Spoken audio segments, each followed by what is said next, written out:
Hey guys, welcome back to my channel কাহিনী স্পাইল। তো আজকে সকাল সকাল একদম স্নান টান করে রেডি হয়ে গেছি। আজকে মোহনপুর যাচ্ছি। আজকের ব্লগটা দারুণ হবে। ওখানেই পিকনিক হবে, ওখানে মাটা আসছে, সবাই মিলে বাড়ির সবাই টোটোতে বসে পড়েছে। আর চলো, ভীষণই দেরি হয়ে গেছে, মানে কথা বলার টাইমও নেই। আমি দেখো মানে স্নান করেছি, জাস্ট চুড়িদারটা পরেছি আর এই যাবো। আর যেতে যেতে সব রকম কথা হবে, চলো। তো আমরা বেরিয়ে গেছি। আমরা আছি এই দুজন, আর এটা হচ্ছে দাদু, আর এটা হচ্ছে কাহিনী। তো আমরা সবাই মিলে চলে যাচ্ছি।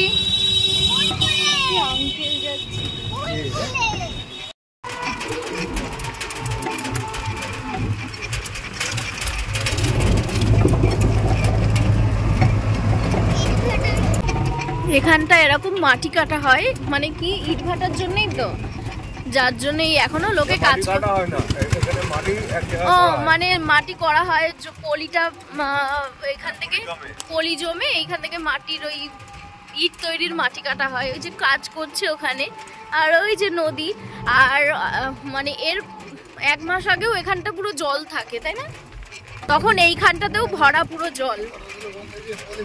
হ্যাঁ, ওখান থেকে খুলে দেয় ওই যে বাঁধগুলো, আর এইখানে পুরো জল জমে। আবার সেই পলি জমে, আবার ওই বাঁধ বন্ধ করে দেয়, আবার এই মাটি কাটে। এরকম পটল ভাটা এখানে।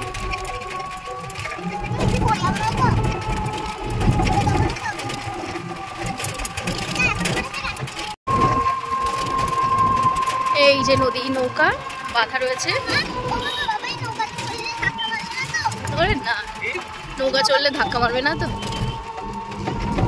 এই যে নদী,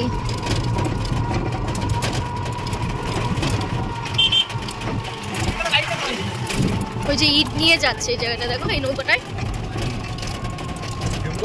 যে এইটা আমাদের গ্রামের বাড়ির রাস্তা, এইটা। আর এটা থেকে ছাড়িয়েও আমাদের ওই বাড়িটা। এটা হচ্ছে মোহনপুর, আর ওটা হচ্ছে আবাদ মোহনপুর।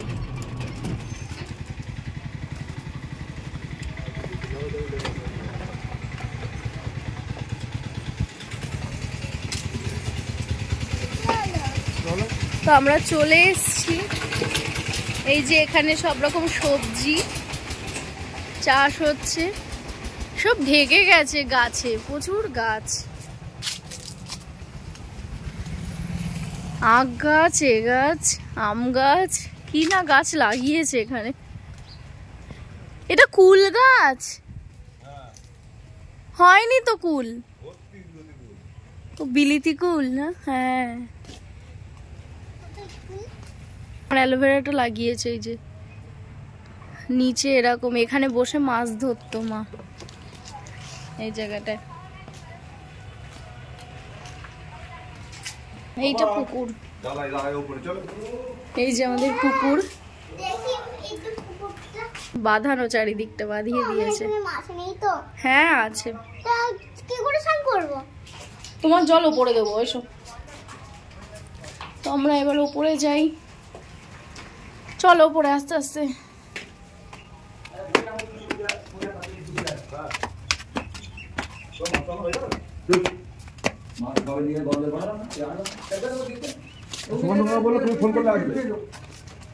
তো আমি গিয়েই দেখি বাপি সব কাটাকুটি করতে বসে গেছে। অনেক আগে যেহেতু বাপি এসেছিল, আর বাপির কারোরই লাগে না সত্যি বলতে, একাই সব পারে।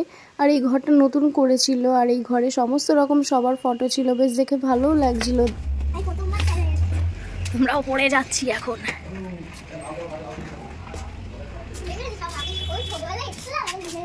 তাই এটা খেলার মাঠ।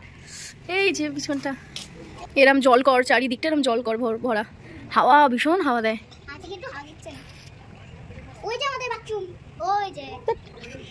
তো তার মধ্যে আমি দেখো একটু ঘুমিয়েও নিয়েছিলাম, যেহেতু শরীরটা ভীষণই টায়ার্ড লাগছিল আমার। তো এখানে আমি ঘুমাচ্ছিলাম, আর নিচে এখানে মাংস কাটা হচ্ছিল দেখো। আর আমার মেয়ে সেই ফাঁকে দেখো কি করছে, মাটি নিয়ে ধুলো নিয়ে সব খেলা করছে। আর এই জায়গাটা হচ্ছে আমাদের মাছ চাষ হতো, বায়োফ্লক করা হয়েছিল এই জায়গাটাতে। তো এখন এটা মেনটেনেন্সের পরে পুরো নোংরা জমে গেছে। তো যাই হোক, আর এখানে মেয়ে দেখো কাদা নিয়ে এই মাটিটা তুমি কি করেছো, ঠাকুর বানাবে তাই?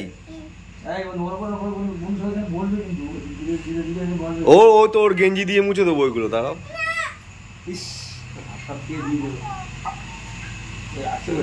হ্যাঁ চলে এসছে, সবাদিন নিয়ে এসছে। আর এরকম গ্রাম্য পরিবেশ কার না ভালো লাগে। একেতে বেশ ঠান্ডা, তারপর রোদ দিচ্ছিল, তো ভীষণই ভালো লাগছিল এই জায়গাটায় দাঁড়াতে। আর আমি বলছিলাম চলো একটু এদিক থেকে ঘুরে আসি, বেশ ভালোই লাগছে। তো দেখো এখানে পিছনে গেছিলাম আমরা দেখতে, তো এটা আমাদের বাগান বাড়ি পিছন দিকটা। আর এই এখানে দেখো লাউ কোথায় হয়েছে, সেই লাউ নিতে গেলে জলের থেকে পুরো এসে তাই নিতে হবে।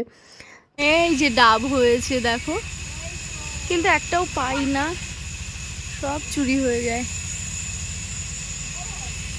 ডাব হয়েছে দেখো, কিন্তু কতটা পাবো জানি না, একটাও পাওয়া যায় না।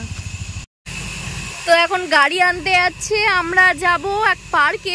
তো আমরা যাব আমাদেরই কাকার এক পার্কে পাশেই, তোমাদের ভীষণ ভালো লাগবে ওখানে, চলো তোমাদের দেখাবো। আর আমি ঘুমাচ্ছিলাম, আমার চোখ মুখের অবস্থা দেখো, এমনিতে শীতকাল, মুখ টুক টান ধরছে, আর তার মধ্যে মা বলছে একটু সাজ, কিছু কর। আমার কিচ্ছু ভালো লাগছে না, আমি এখন সাজবই না। তো এখন গাড়ি আনছে, আমার শ্বশুরমশাইয়ের গাড়ি, এটা এই ফার্স্ট টাইম উঠবো আমি আজকে। বসে পড়, বসে পড় ওখানটায়। হ্যাঁ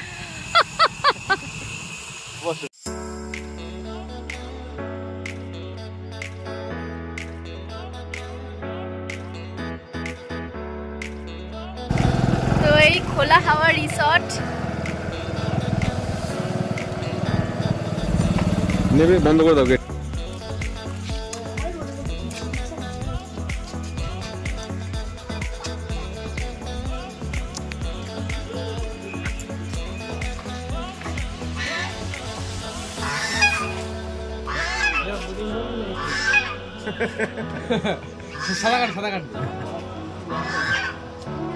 তো আমরা চারিদিকটা ঘুরে ঘুরে দেখাচ্ছিলাম জেঠুদের, তো আমাদের তো খুবই ভালো লাগে আর ওদেরও দেখে খুব ভালো লেগেছে। তো ওদের কেন, এখানে যারাই আসবে আমি গ্যারান্টি দিয়ে বলতে পারি তো সবারই খুব ভালো লাগবে। এখানে বোর্ডিংয়ের ব্যবস্থা আছে, নিজেদের মতো বোর্ডিং করতে পারবে তোমরা। আর এখানে দেখো কত সুন্দর ফুল গাছ, কি দারুণ, মানে পরিবেশটাই আলাদা এখানে, এমন হাওয়া দিচ্ছে আর কি সুন্দর, দেখেই তোমরা বুঝতে পারছো, তোমাদেরও মনে হচ্ছে যে আমরাও যাই এরকম। সত্যিই তাই, এরকম একটা জায়গায় ভীষণই মন কেমন করে, ভীষণই মন টানে আর কি। আর ফুলগুলো এত সুন্দর লাগছিল এখানে, যেমন দিনের বেলা এই জায়গাটা অন্যরকম সুন্দর লাগে, তেমন রাতের বেলাও এই জায়গাটা অন্যরকম সুন্দর লাগে। রাতের বেলা বিভিন্ন লাইট দেয়, মানে পুরো লাইটে ভরা থাকে এখানটায়, তো ভীষণই ভালো লাগে। এই দেখো ফুল, কত রকমের ফুল, এগুলো কাশি গাঁদা দেখিয়েছি। আর এইটা হচ্ছে পিছন দিক থেকে ফুল লজটা, এটা এই রাতের বেলা ফুল লাইট জ্বলে, এগুলো মানে অসাধারণ লাগে রাতের বেলা। আর এগুলো হচ্ছে ছোট ছোট কটেজ সব থাকার। আর এই যে এখানে বসার সব বিভিন্ন, এখানে সেলফি এত সুন্দর আসবে কি বলবো, রিল সেলফি আমি দুটো করেও নিলাম। তো আমি একটু সেজে গুজে থাকলে একটু ভালোভাবে রিলস বানাতে পারতাম আজকে। আমার না এসে পর মনে হয় যে যদি সেজে আসতাম। ফুলকপি না বাঁধাকপি, ওই তো এই ফুলকপি না বাঁধাকপিটা, ফুলকপি সবকটা, নিচেরটাও। এখানে আবার উফ, এই গাছটা মাই গড কি দারুণ লাগছে, তাই না? কি সুন্দর পরিবেশ, মানে কিছু বলার নেই। কোনটা? হ্যাঁ বলো। হ্যাঁ না না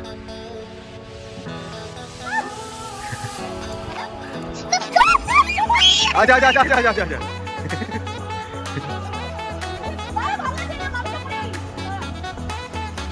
উল্টে পড়বে ও।